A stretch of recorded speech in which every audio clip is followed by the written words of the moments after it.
everybody. I am Bethany C. Meyers. Welcome to Full of Shift. Studio looks a little bit different today because we're missing Nico, and I'm sitting in Nico's chair. He is actually traveling. He's in Nashville playing a show, which is super exciting. And so I wouldn't be home alone and pregnant. My very best friend flew into town, and we decided to record a podcast together. This is going to be a very special episode because there is not one conversation that I have with my friend that isn't immaculate. Just really setting the bar high. Whitney Hull is here today. If Nico is in my phone as it's you, she is in my phone as that's her. She is just a super special relationship. So we're going to get into it.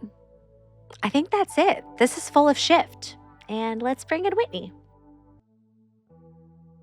Nico and Bethany are full of shift. Nico and Bethany are full of shift. Nico and Bethany are full of Nico shift. and Bethany are full of shift. Nico and Bethany are full of shift. Nico and Bethany are full of shift. Nico and Bethany are full of shift.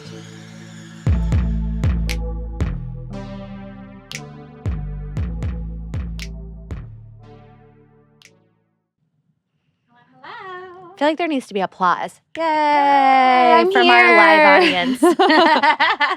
We should have one. How you feeling? Good. Yeah? Feeling great. Love Florida. Love Florida. Love the humidity. You can move to Florida. My hair Just looks come amazing. in.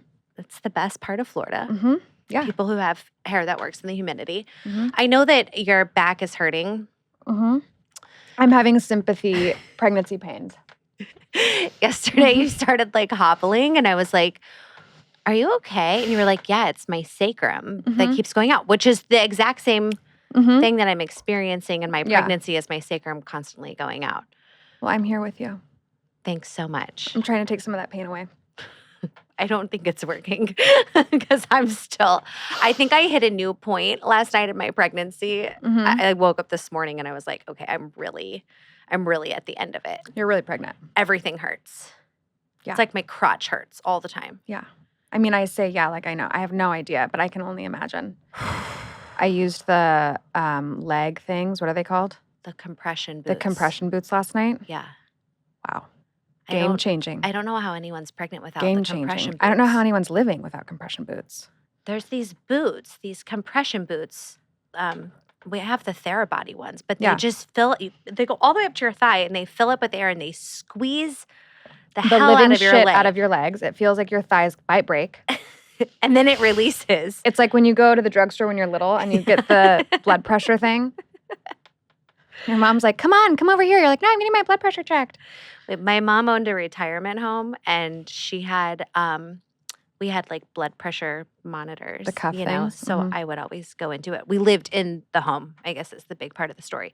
And one day before school, I decided that I like wanted to do like a fucked up reading, you know? So I took my blood pressure, but I was like, and like holding my breath and like breathing crazy. And so your mom didn't make you go to school? No, I left. No, I just thought it would be fun. I just like tested my blood pressure all the time for fun.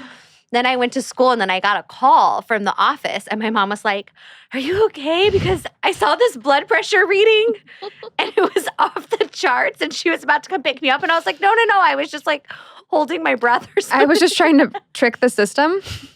Why? Kids are weird. The weirdest. We've been friends for a really long time.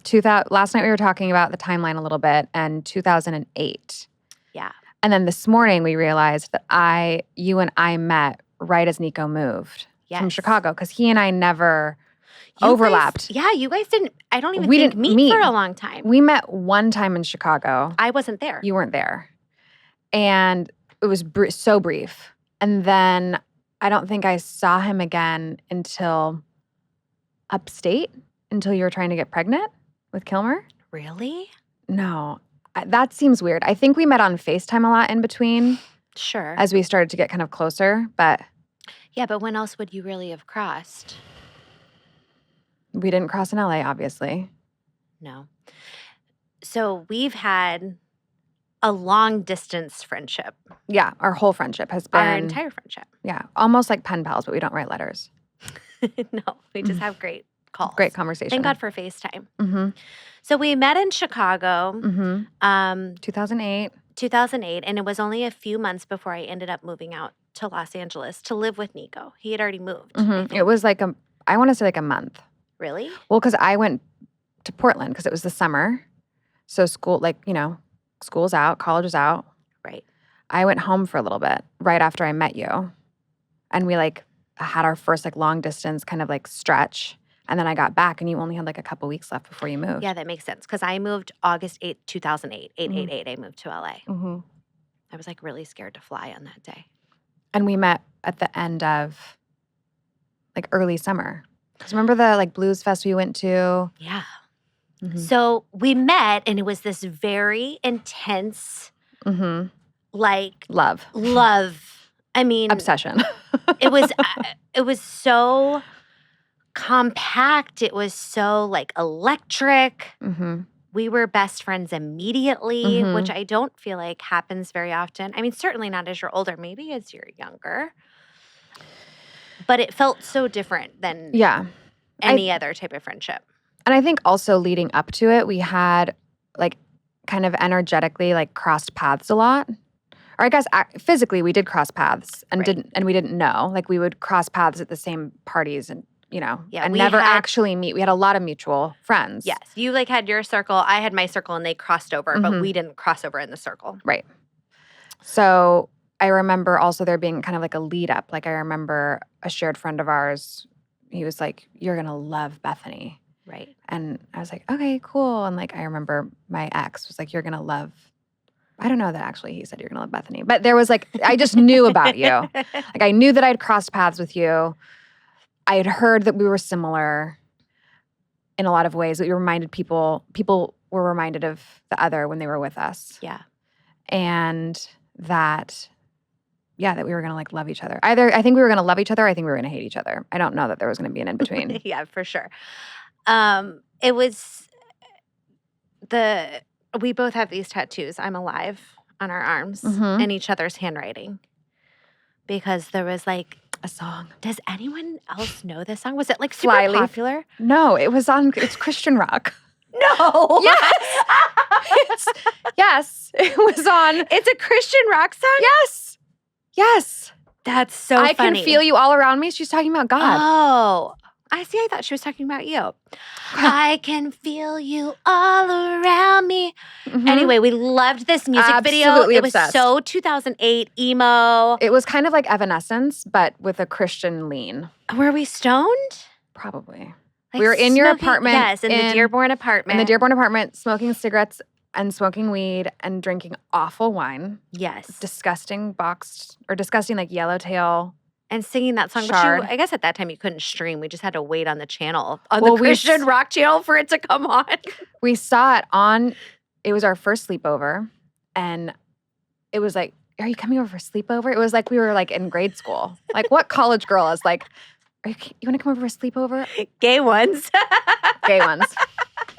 It was before self-care on the internet and before talking about it was pre, I feel there's a conversation happening right now of women getting together and having, weekends and sleepovers and whatever. Sure, I just know that was in pre this that. moment, it was that was not a part of the Yes. social media world. And we had our first sleepover, we picked out our food, and then we were watching TV, and it was, you had basic cable, maybe, because there was no streaming network. Yeah. And yeah, this song came on and we just lost our minds. We got it tattooed later. Yeah. But Well, then we years- found it on the years internet later. afterward. Oh, okay. Yeah. Well, we I guess found the this- internet did exist. The internet did exist, kids. Rudimentary, but it was there. I mean, we had Facebook. I almost said MySpace. Right. But yeah, we fell madly in love with this song and then madly in love with each other. And then when I visited you in Dallas, which was years and years later, because we would almost always listen to it. I would say that the last 3 times I've seen you, we've outgrown it. Right. But there was a time when every time we would see each other, we had to play the song. We're going to have to play it on the way home today. Yeah. We got to find it. Mm-hmm. So, I mean, without getting too into the weeds, I think that the long distance friendship is really interesting because normally normal. I don't know if normally is right the word, but like typically in friendships, you maybe have some time together where you're in the same place, you build the friendship, Yeah. and then it becomes long distance Yeah. and like maybe it survives and maybe it doesn't. Yeah. And we've always had these patches Mm-hmm. together of very intense, like coming together, you know, a trip together, a Yeah. summer together. When I moved to Los Angeles, I was like, come out here and spend the summer with me. Yeah. And you did. Went to Dallas and I was like, come hang out here. And, Yeah. you And know, I think my trip was like, I want to say close to 3 weeks. It probably wasn't quite that long, but just like very concentrated, chunks. Yes. very concentrated chunks of time. I think also very intentional time together because we've had to like really make an effort to maintain. And I also am Right. curious as to like what a friendship would look like if we did live in the same place. Like, would it help us or hinder us? Like, we don't actually really know.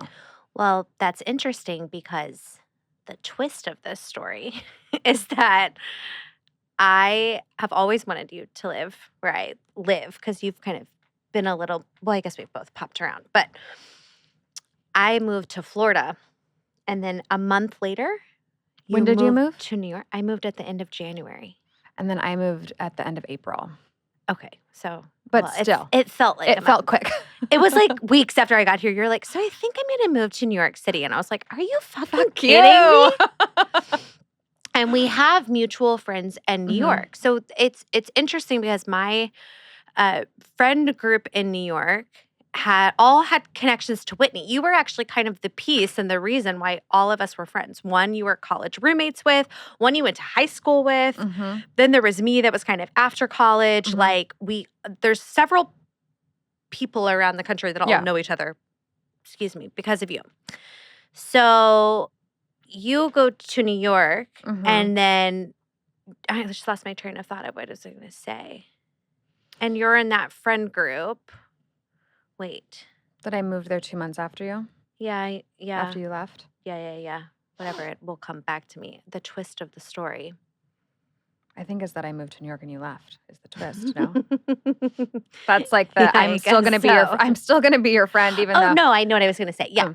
If would we get along if we were in the Oh, same city? So mhm. a weird piece of our relationship is that I don't feel like we really know each other Mhm. in group settings. Mhm. We know each other very one-on-one. Yeah. But there has been many times in a group where I'm like, I don't even know how our interactions work when I have to share you with other people. Mhm. You know? Mhm. It's like confusing. Mhm. Yeah. So Just navigating that like kind of group chemistry I think has been challenging. And I don't think it's because of you and I necessarily, but I just think of like our trip to Tulum. And we were we were pretty young. At least I felt really young. yeah. You know, I think we were like 25, 6. That's actually not very young at all. We were babies. I want to say I was like in my late 20s, but my late 20s, I was very young. Yeah, I was acting young. Yeah, we were acting really young. But I just, I think learning to Well, the trip to Tulum, I think, didn't it start out me and you? And then it ended up being like 10 girls that went. we were supposed to go. So you invited me because two other people had invited you, two other like queer, and you're like, you really need to meet these women or these Okay. people, blah, blah, blah. We should go. And we're like, okay, great. Let's go to Tulum together. Then they dropped out. Then you and I were together. And we're like, let's continue this like girl vibe, this like femme fest, this like togetherness. I was reading The Red Tent, which then you also read, like just that kind of shared obsession with like women, community, feminine energy. And so then we invited a bunch of people and the chemistry was not quite. Guys, Tulum was a shit show. It was awful. I remember talking to my therapist afterward about it and being like, what the hell was that? I had no business. Well, I think also my stress was like I had no business taking a trip like that. Like I had no money. No, and everyone was in like an awful, like people were like, we're in the middle of breakups and like we all, I think, reverted to kind of high school selves is what I think happened. I think you and Nico were like in a really rough, like tricky spot. I don't remember what exactly was going on. Yeah, Nico was dating Mhm. a girl that Mhm. that all of a sudden he was like, I think I'm going to marry this girl. And I was like, what the fuck? And I had a relationship with a woman at the time that was like kind of on and off and a bit tumultuous. Oh yeah. And it was just a really It's weird, a weird time. That was like our weirdest moment together. But And then we that didn't was our talk- group. And then we didn't talk for like 6 months. Really? Yeah. And I was with Chad. Oh. At that time. So that also like was convenient. Yeah. Super toxic relationship, detaching from my closest friends. Sure. That was Those all also go hand in hand. played in a huge part of it. All right. Well, aside from Tulum, typically we had some really great. Oh yeah, amazing trips. Yeah. I mean, trips we had Cabo. together. We did have Cabo. The bonus episode is going to be a little more about some of our wild and crazy stories. Mm-hmm. And then I was in New York Mhm. and I started going to Portland because we also dated. Yeah. Which I feel like maybe everyone thought that was coming, but I don't know that we thought that was coming. I didn't think it was coming. I don't even think we've ever really talked about the fact that we've dated. No, we've not talked about it. Actually, really ever, which is hilarious. And even the way you're starting the story, I'm like, we were starting it wrong. How? It had nothing to do with you coming to Portland. It had everything to do with me coming to New York. Oh, right. And it started in New York. And then we started doing like a long distance relationship. And you were the more financially, you were like daddy vibes a little bit. Yeah. And you were like, okay, well, I'll come to Portland or I'll fly you out. And so we Right. started this like, and you came to Portland a handful of times, like pretty, close together. I remember the first time that we hooked up when you were in New York, and I was like, this is it. This is who I'm supposed to marry and love for the rest of my life. I was so like, oh, now This it makes makes sense. sense. Like This makes sense. our intense friendship, Mhm. the dancing to I'm Alive, like the whole thing. Mhm. The reason we can't get together in groups, Mhm. Mhm. weird jealousy. Mhm. Who knows? Maybe we are still supposed to get married. Time will tell. But then what happened? Like I was coming out to Portland, then it was weird. And it somehow just kind of ended without ever saying it was ending, I think. Well, I remember something that was maybe challenging for us, or like we couldn't quite wrap our heads around, was that I think like uncoupling like party vibes and like together vibes was hard for us.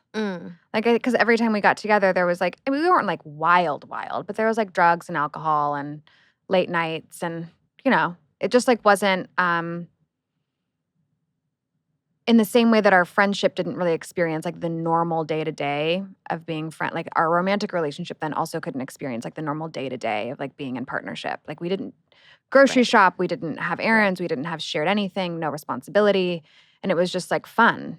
Right. And then I remember saying to you at one point, like next time we see each other, I don't know how much I should or should not share, but I remember you saying, or me saying in a conversation with you, it's like next time we see each other, we have to try and fuck sober. Yeah. And I actually don't know that we ever did. I don't either. I don't think we did. And so I think that like that, and then also I was dating someone at the time. Like I wasn't trying my hand at an open relationship for the first time. Yeah. And I think that was confusing. But no, I think you're right. We didn't really ever talk. It just sort of. It's still just going. We We've actually never broke up. broke. It's my girlfriend, Bethany. Well, what I love about that story is, as I just try to cross my legs with the belly, what I love about that story is it didn't break our friendship. No. In any stretch of, and like No. there wasn't even an issue. It just sort of went on. And I think that would have potentially broken a lot of friendships. Yeah. And for us, it just felt like another piece of another the story iteration. that was like being layered on. Yeah. And there's always been a lot of respect between the two of us of like doing what's right for you, I think, and like not, impeding on each other's happiness or the things that we need to do. Like I always desperately want you closer to me. Yeah. And, but I also like respect that that's not always the way that it works. Yeah. Was that your first lesbian relationship? Yes. And then this morning when we were kind of talking through, I realized that then there was right before you.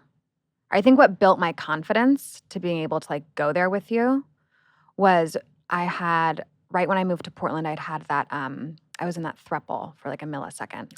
Oh, that's right. And so I like had physical experience with a woman, like officially, like Yeah. I'd gone down on a woman. I was like, okay, Right. I like it, Right. love it. I can do that a lot. And then I think it gave me the kind of the confidence to take it when we started becoming physical. I was like not afraid of it. But I remember for huge parts of our friendship, like wanting to be physical with you and like then not like knowing how to act on it. Yeah. Like in Long Beach, like having like the desire to like touch you and like not, Oh, really? yeah, and like having no idea how to. I didn't know that. Yeah. We like shared a bed. It was like very, Yeah, no, we did. it We was like very lived lesbian together, relationship. shared a bed, had a whole summer together, Showered together, like all the things. And I remember like laying next to him and like, oh, I want to cuddle with her, but I don't really know how. It's funny, isn't it? Mm-hmm. Like how you learn to like be physical with someone. You Mm-hmm. just see it so much more with the opposite sex, so maybe that makes Yeah. it easier. I also think like we're both like two kind of femme girls, Mhm. so there wasn't like The one of us. stereotypical Yeah, initiator. yeah. Also, I was a lot less ballsy than I am now. I was like very, Right. I would say almost shy at times in ways. Yeah, I think I've always been pretty shy when it comes to like sleeping with people of the same sex, unless I had like some sort of drug or alcohol, Yeah, which yeah. gave me like more confidence. Yeah, exactly. As Because it like I does know for a lot how of people. to, and this is like maybe segueing in a direction we don't want to, but the performance of femininity in like heteronormative relationships and then like how we question, experience, play in our femininity when we're in same-sex relationships or queer relationships. And I didn't know how to do that then. Yeah. And I feel a lot more comfortable being a feminine queer person now and like holding that contradiction. So after me, there was two other Mm-hmm. assigned female at sex, or assigned. Female birth. Thank you. Mm-hmm. Female at sex. Mm-hmm. Assigned. There was two other people that Yeah. you've dated. Yeah. But they held much more masculine qualities. So do you feel like there was still some of that performance of femininity with them compared to men that you've dated, or it was much less because it was in a queer relationship? I think less, but I think that actually that was to my detriment. I don't think that was a benefit. I think trying to be like overthinking how to be a good queer person took me out of some of my more authentic. I'm a very feminine person, I think. Mm-hmm. I don't really hold a lot of like ambiguity in how I want to and how I show up as myself, as my most authentic self. And so I think that in those queer relationships, I wanted to be a good queer person. And so I really was like, it was a time to explore and a time to like play with my performance or play with my presentation at, very lightly, like not actually. I didn't. But I don't think it was to my benefit. I think if I could show up as I am right now in either of those relationships, it would have been a more authentic version of myself. So like you cut your hair short to look more gay kind of thing? I guess so. Or rather, like I was more interested in like in living in the gray and being like, what is a dominant energy? What is a, I don't want to say passive energy, but trying to blend these areas that I thought were heteronormative. Like I thought that these certain areas were representative of heteronormative relationships. Like one person kind of does the more quote unquote masculine things. Right. And one person does the quote unquote more feminine things. And in my last relationship, I tried to blend and live more in the gray and live a little bit less feminine. Like I tried to be less sensitive. I tried to, my tendency toward like nesting, I felt shame that I didn't have something more to offer.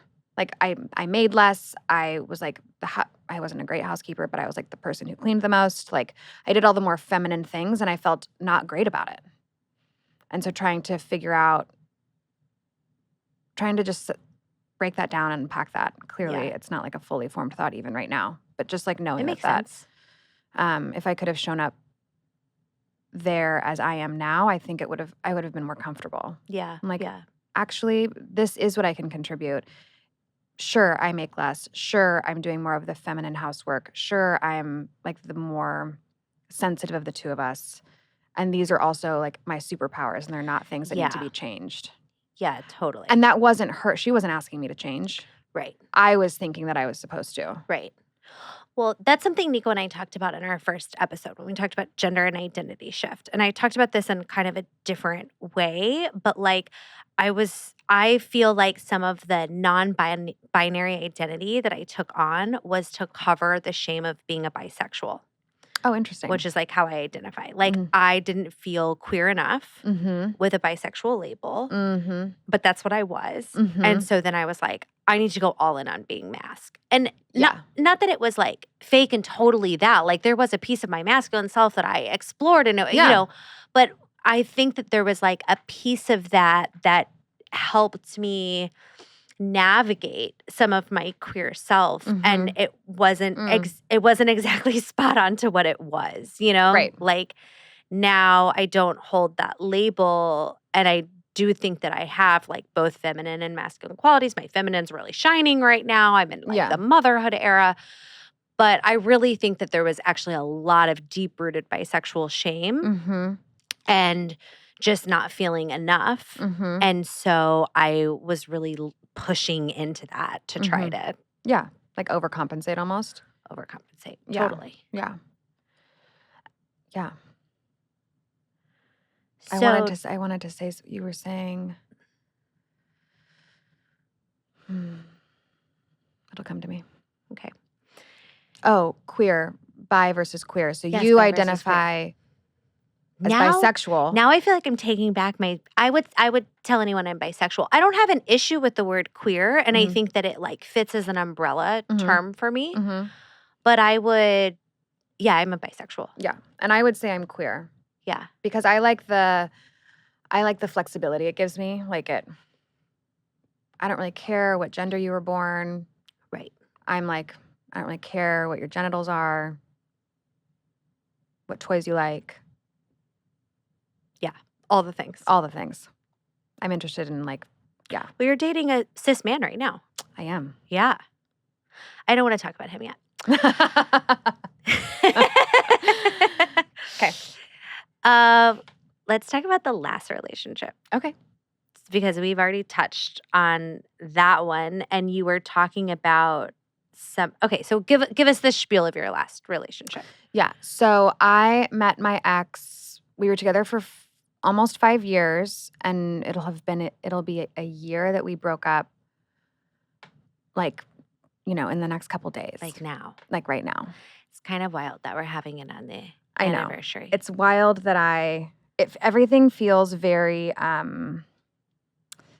aligned. yes. Like I didn't really anticipate having feelings about the year anniversary. Or I guess it snuck up on me. I was like, oh, holy shit, this like big milestone is coming up. But we were together for almost 5 years. We broke up about a year ago. We met on Bumble. Mm-hmm. And she and I, in true stereotypical lesbian form, moved at lightning speed. I remember having friends over for dinner to her apartment, and one of my best friends was like, oh my God, you guys are like really serious. I was like, oh, I'm going to marry her. Like very stereotype, like, oh, I'm madly in love. Like we're going to get married. It's going to be amazing. And that honeymoon phase, unfortunately, was short-lived because then she bought a house, and it was actually a real stress around our relationship. We weren't ready. I wasn't ready to like Yeah. have that level of responsibility with someone else. Because she bought a house that you moved into. Yes. Right. But it was very much hers, but Right. it was ours. But it was, tricky. It was tricky. And it was like, so I still don't know. It's her house, clearly. She's there. It's beautiful. But I think the house represented, it wasn't physically truly the house that like, did us in, but it was like the representation of having moved really, really quickly and taken on a lot really quickly and And me not knowing I learned so much in that relationship about, everything. I feel like I learned like what emotional intelligence is in that relationship. Right. Well, we should also mention that you guys were engaged. I Yes. know you're getting there, but Oh, just yeah, we were engaged. it was an engagement. Yeah. We got engaged on my birthday. And How long were you all engaged before? January, February, March, April, May, June, July. 9, no. Yeah. December, January, February, Yeah. March. Make sure this goes in. I don't know how to count. At least you're not having to do fractions. God. Yeah, so like 9 months. Okay. That doesn't seem right to me for some reason. Anyway, yeah, we were engaged, and my other best friend designed our engagement ring, which was super special. On the inside, she had it engraved, and it says, "Love is like life, but longer." Mm. Yeah, she's a very like poetic, thoughtful, intentional, grounded, giving human. She's a really great person. Jewelry designer or your ex? My ex. Oh. But also Maggie. It's great. But no, those were all things I was thinking about my ex when I was saying those things. You were talking about how you kind of lost some of the nesting side of you. Yeah, I think I felt like what I could contribute to our life was like pretty meaningless, or like not meaningless. What I offered wasn't what our life needed, or maybe what she needed.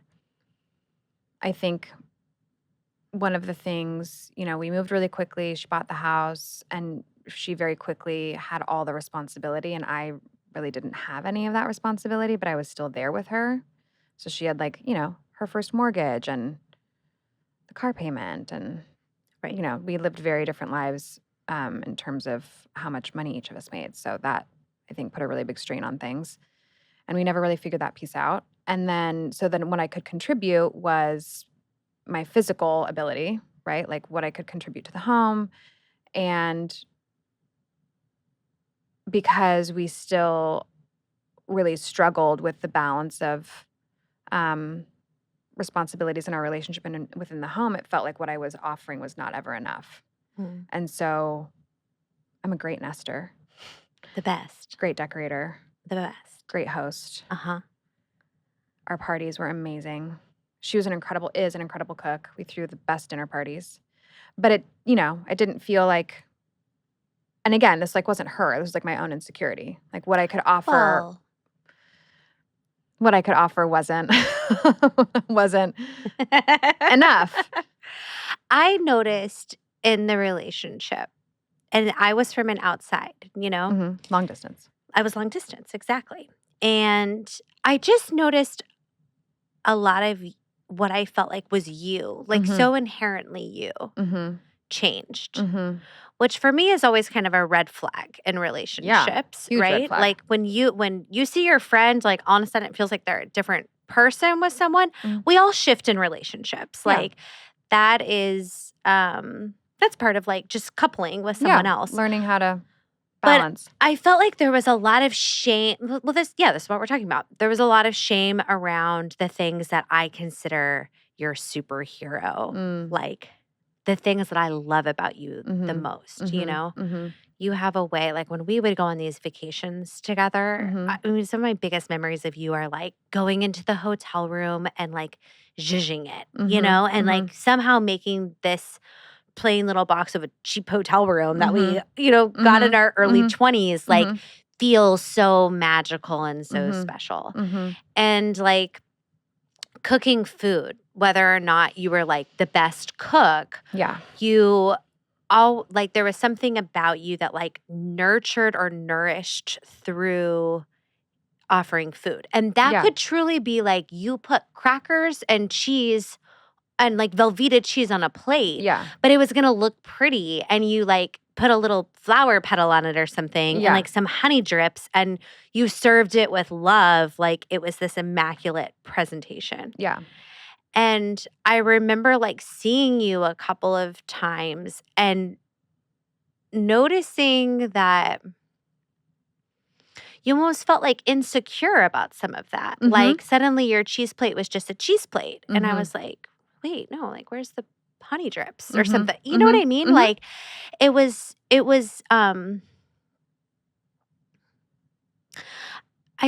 I kind of felt like you felt a little bit faded Mhm. during that time. Yeah, I would agree with that. And I suddenly feel emotional. It was hard for me to watch. It was like Yeah. really sad for me to watch. And I remember kind of like talking with Nico and being like, where is she? Like, Yeah. where's Whitney? You Yeah. know? Yeah. And it's, I wonder how much I think I tend to, as we all do, like fold up and try and fit in the thing because I want the love. Like I want security, I want the love, I want, someone to be that I can depend on.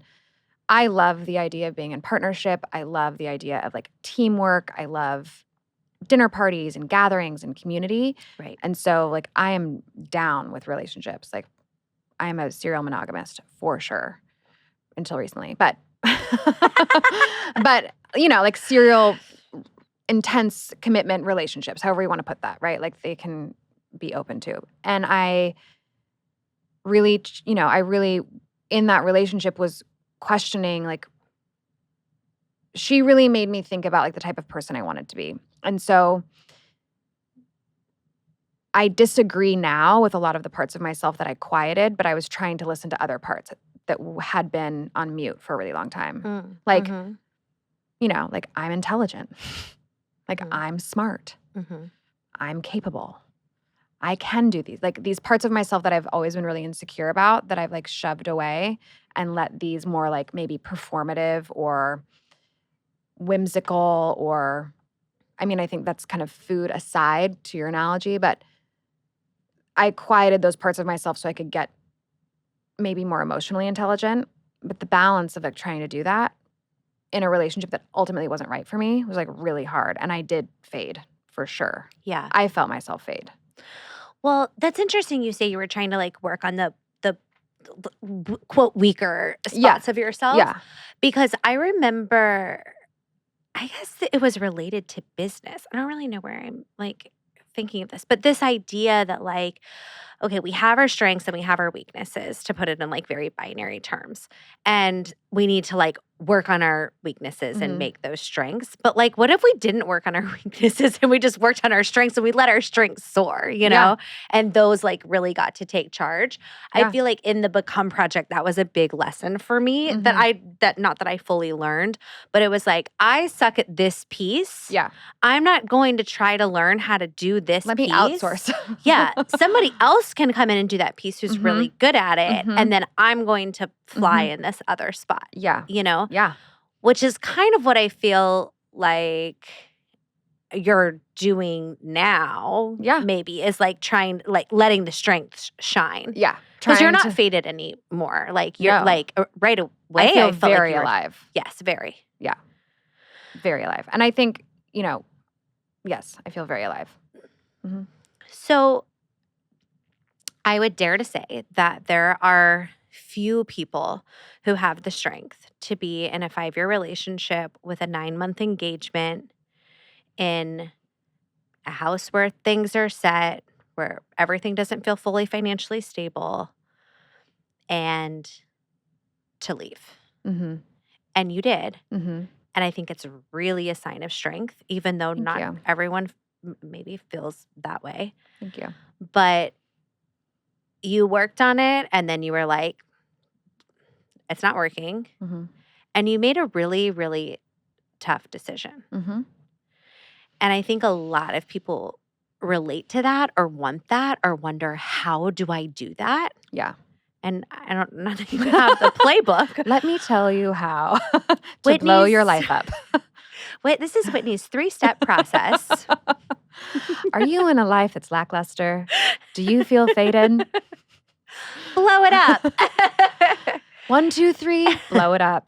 How did you blow it up? So How did you do it? I think that my ex would say that I didn't really give us a shot. I think that she would have preferred that we have a more like conscious uncoupling. I unfortunately let it get too big. I think that there's a point in a relationship or in a job or in anything where it's like there's a tipping point where there's like no salvaging. And I think it's important that I take responsibility for the fact that I maybe didn't make it clear enough to her that I was reaching that tipping point. But once I reached it, it was too late. And I had no interest in trying to go backward and find where the fulcrum tipped. I just wanted to be alone. The switch flipped, and I just wanted to be completely untethered and completely free of responsibility. And that sounds like super shitty. And I think I know that she feels really abandoned and like I dropped my end of the deal. And maybe I did. But unfortunately, that was just what I had to do. I think from my perspective, which I wasn't in your relationship, but I felt like I saw you all, and you really, I only know your side, but you like really working to try to figure it out. Yeah, we definitely worked. We worked hard. And like split apart, and came back together. For like 5 hours. It was like a one. Still. Yeah. Yeah. We broke up for 5 hours once. It was like the most devastating moment of my life. And then you got engaged after, right? Is that right? Not right after, but we'd broken up, and then I think almost exactly a year later we got engaged. Oh, I thought it was closer. Okay. I actually don't remember the timeline specifically. Yeah. But I remember thinking to myself, I can feel that I need to shift. Like I was in the relationship and I was like, I can feel that I need to make changes. And in the past, what I would do is I would break up with someone to go make those changes. I'm like, okay, well, gotta go be by myself, gotta go do the things. And then this time, thanks to Prozac, I was like, I'm going to stay here and try and make change. Like, let me stay in the relationship. Let me dig in. Let me root harder. Let me try for the love of God to like vocalize the challenges I'm having internally. Let me cut my hair in the relationship. Let me change my look. Let me take up more space. Like I knew that I was living small. I knew that I had like shrunk myself, and I was like, okay, let's try and like undo that here. And it felt like it's not really whether it's an accurate assessment or not. It's just how I feel or how I felt at the time. It was like that our relationship didn't have, I couldn't do me. And this is what I said to her. I was like, I don't feel like I can do me and us at the same time. I can't, I wish I had like a clear bullet point thing for you. Like, I wish I could like say exactly what I mean by that and unpack with you. But all I know is that I can't do myself and us at the same time. Yeah. And I can't really expand very much. And I still can't really expand very much. It's just how I feel. It's how I continue to feel. You can only do what you can do. Yeah. I mean, it like that. I don't know. We're very similar. We're very similar in the sense that we go through a lot of big life shifts, going back to the name of this podcast, and we're okay with it.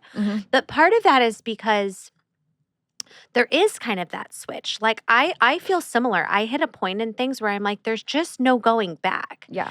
But I don't know if everyone I don't know if everyone is that way. Like we have a mutual friend who I would say is the opposite of that. She has such a hard time ending things, you know, that it's that. And she always looks at me as like, how do you hit the switch and just say, no, Done. This is done. It's not working. Yeah. But for me, it's like, I can't get it up anymore. Exactly. I can't fake it. Like No. I'm not a good faker. I'm either all in or I'm not all in. And that's just like what it is. Yeah. And I think that might be, you know, certainly I don't know nearly as much about astrology as you do, but in my limited understanding of our signs, Yes. we're exactly Yes. opposite each other. Yes. And many, I should say, of my closest friends are Geminis, which is really interesting. Yes. Sagittarius. Whitney's a Sagittarius. Sagittarius. I'm a Gemini. And it's like 0 to 100.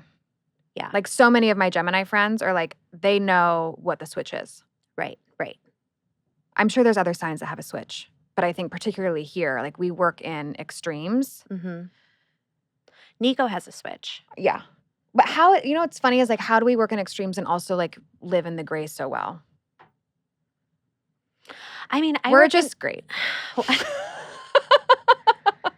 We're going to change the title of this episode to Mhm. How We're Great. Well, I think now it's about finding a relationship that like works really for who you are. Less like less of having to like edit yourself into the relationship. I don't want to do any editing. Yes. I just don't. I don't have the bandwidth anymore. Right. I like am not capable of editing. That's what's really different for you right now. I'm like, that's never happened to me before. Yes. Ever. And it's so cool to see on you. I'm looking forward to meeting my inner bitch and like letting everyone else meet her too. Like I don't Yeah. know who she is yet. I Right. mean, my teenage self knows, but but I don't know her very well. So in getting out of this relationship, Mm-hmm. there was an engagement. Mm-hmm. There was some light talk of kids. Yes. I mean, because there are two people that I think that I would be like, yes, I would have children with them because of who they would be as parents. Me? Okay, 3 people. 3 people. Mostly because of how they are as parents, not because of how I think we would parent together. Mm. Like my ex and I don't think would have parented well together, but she would be an incredible parent. Right. I don't think our parenting styles would have been terribly well suited together. Interesting. And Yeah. I think another ex of mine, he and I would have parented really well together. So playful, so fun, Mhm. so loving. But our relationship would not be able to withstand parenting, I don't think. Right. I don't think we'd have space for us and kids in the same space. Do you feel like kids are something that you want or you're I'm open to it.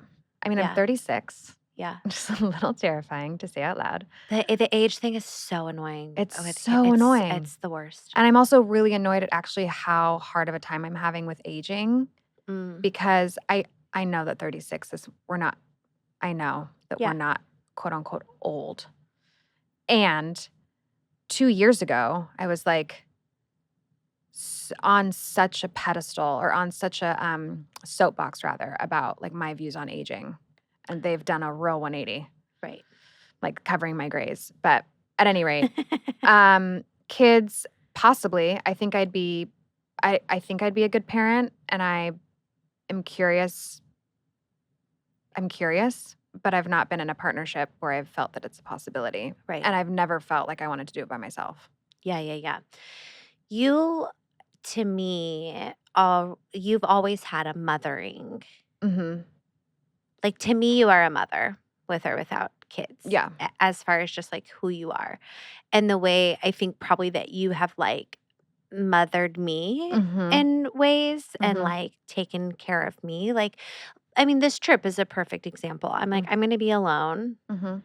and I'm in my 3rd trimester. I'm very pregnant. And you're like, okay, I'm coming down, Mhm, you know? mhm. And like, there's something about that that's so sweet and Mhm. gentle. And we haven't even talked about, which we're not going to end up getting into today, but just like a lot of our food stuff that we've gone through. I mean, Whitney and go ahead. Well, I was thinking about it last night as we were cooking dinner. We've now cooked dinner. Every time we're together, we're making food, Yes. which for both of us, having the relationship we've had with food makes it extra, I think, unique and special. Yes. That we come together around food so easily. It feels very natural. Yes. When Whitney was one of the first people who recognized my eating disorder. Mm-hmm. Back in like LA, like, 2008, Mm-hmm. 2009. You were one of the first people who recognized that. You yourself have also experienced disordered eating. Both of us have gone into the field of working with clients, working with, writing a book, having nutrition. Like we've deep dived in. Deep dived. You can deep dive all you want and like still it's a constant journey of healing your own self. And when we get together, there is always this like I love cooking with you because you just like you say all the right things to me. like last night you made this salad that had like seaweed and I really didn't the seaweed. And you're like, I have the seaweed on the side for you.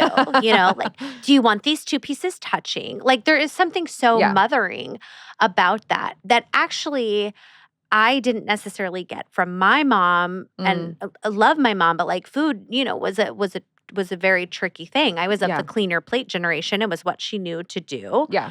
And so it was very like sit down and eat the food and I don't care if you like it or not. No and questions. You offer something so different to that.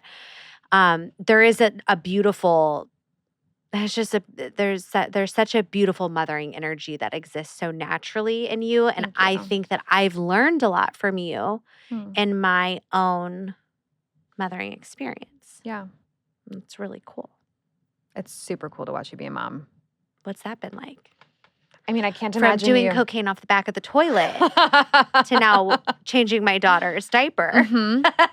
Well, now it's funny because I can't imagine you without kids. I said that to you the other night. You did, and it was really special to me because I don't know that I feel like all of my friends who have crossed over this with me, like I don't know that I can say that everyone, I don't know. Yeah. I feel insecure about that piece. Yeah. Whether or not they actually think that, I feel insecure about it. Right. I mean, I think it goes back to that like pendulum swing of our like switch on, switch off. Like your mom switch is on. And when you need to turn her off in like a couple years and you need to like go on a girls trip and like not be a mom, like we'll switch it off and it'll be fine. Yeah. If and when that sounds good to you. But watching you be a mom has been really incredible. And I think also because if I was to become a mom, I would look to you because so much of what you've done is what I'm interested in doing. I think I really admire the approach that you and Nico have taken, particularly to like childbirth. Well, actually across the board, like childbirth for starters, having home births, like the conversation around like trusting your body, that your body was made for this, and also that your partner would be really involved and like really intentional and connected. Like my birth story is not very connected. And like it doesn't, your personal birth my story. personal birth story. And I'm willing to bet that yours maybe wasn't either. Like kids getting, kids that were born in the late 80s, like unless your parents were like hardcore hippies. Actually, my mom. Did you have a home birth? Were you a home birth baby? No, but she did all of her births unmedicated in the hospital and breastfed. Yes, mama she. Yeah, I think I think a lot of that was just access and like finances. Like we just didn't have a lot. But Nico mirrors you. Yeah. C-section and formula. Yeah. C-section formula. My mom, didn't do like any, to my knowledge, like had no prep work or direction. Right. Maybe she went to a Lamaze class. I don't really know.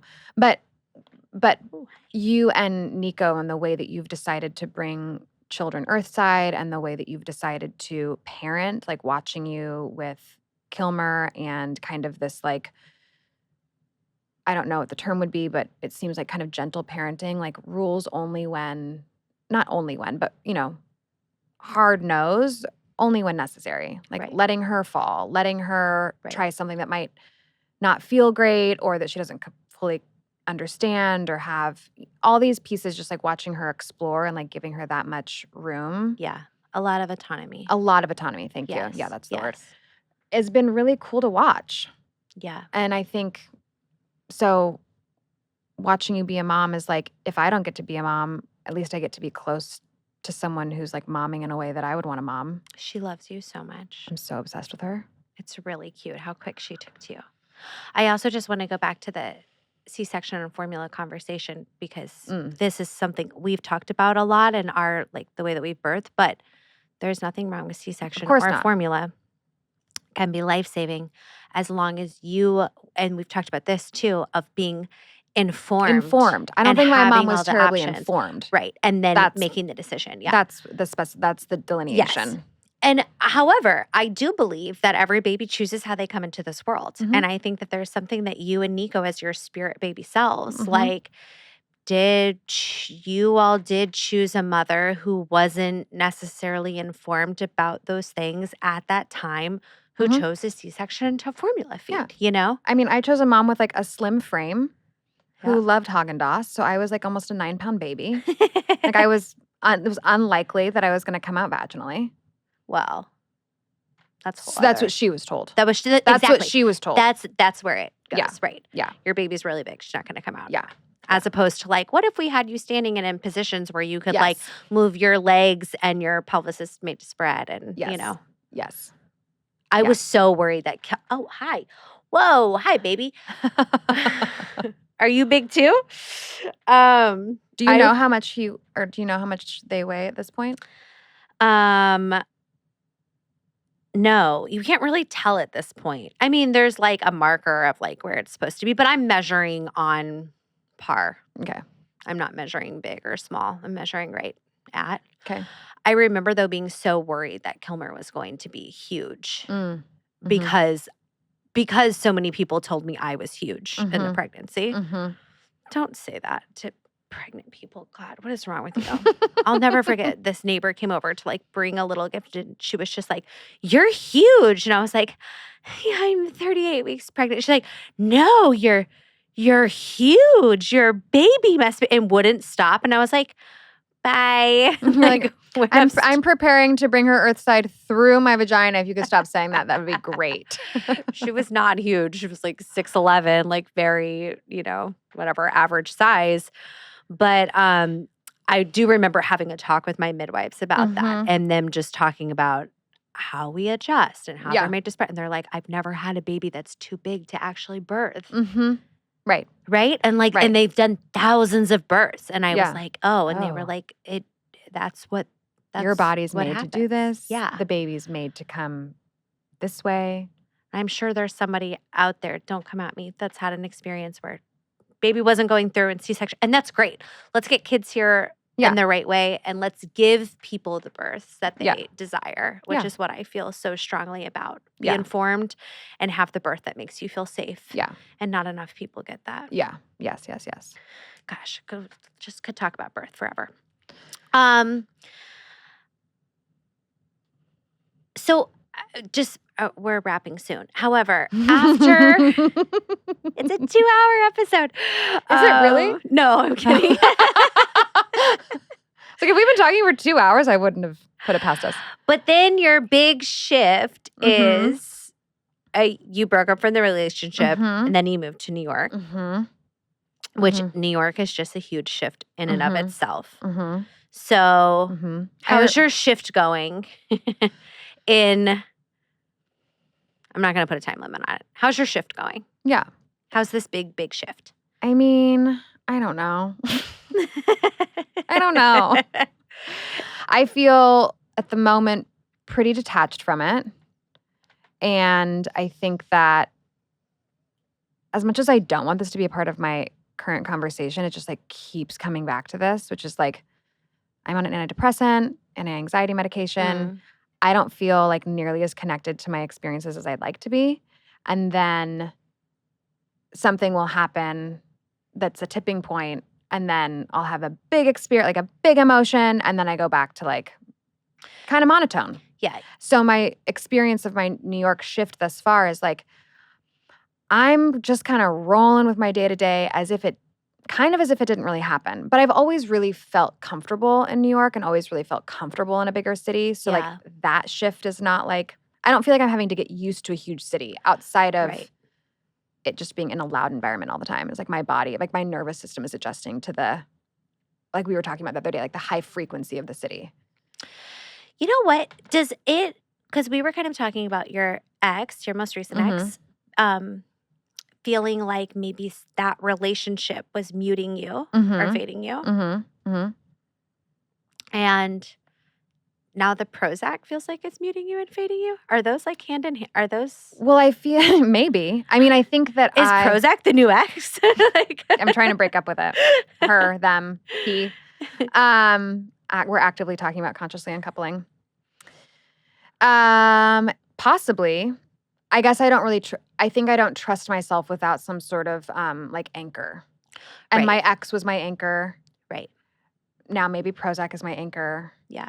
I don't trust myself alone, or like I feel untethered without an anchor. Right. And that shows up in different ways. And Prozac was really, when you started taking it, it was really, really Life-changing. great for you. Like life-changing. Life-changing. I remember you 100%. calling me and being like, I can't believe I waited this long. Like it was super helpful for you, which was so awesome. helpful. And Yeah. I continue to be really grateful for it. And I'm also and now I'm also recognizing like, okay, I would like to process things a little bit more completely. Like it would be nice if I had like a really solid cry soon.